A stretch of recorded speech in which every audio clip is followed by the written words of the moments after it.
Let me ask you this question then. Of the proposal that sits out there right now, what personally, or whether it be around your operation or personally you as a housing provider, what do you think is going to cause you the biggest grief or fear of actually it passing? Well, I think the biggest issue with it, other than the way it's poorly written, is that it does not allow for any judicial discretion. And you're going to hear that a lot, I think. Define judicial discretion so people...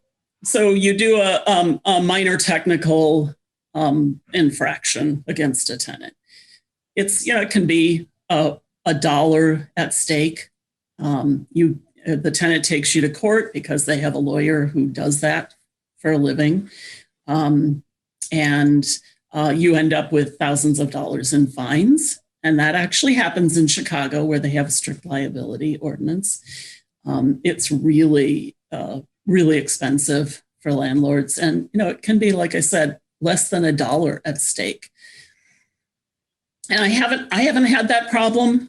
But I think you'll hear that a lot from landlords, especially people who work in Chicago. We do not manage in Chicago, and it's specifically because of the Chicago landlord-tenant ordinance.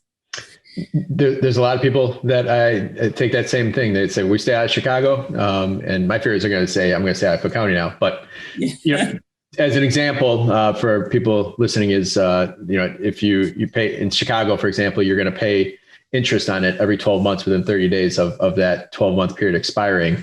And if that interest could be only a few cents to maybe $1 or a couple dollars at most. But if you don't do it, it seems like a very minor fraction, but you are how the Chicago residential landlord tenant ordinance is written.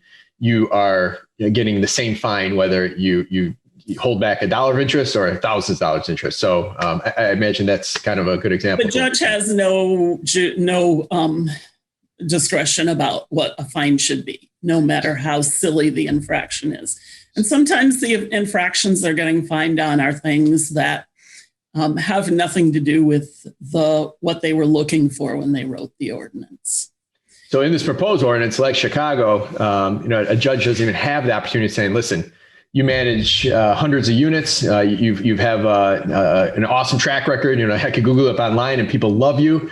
But because you mess up on this 30-cent issue or even $100 issue, we're gonna throw the book at you for the maximum. So they have to. They don't have any discretion about that, and that is in the Cook County ordinance. It just makes no sense. I can't imagine other laws being written that way. And I know there are some, but this is just so silly.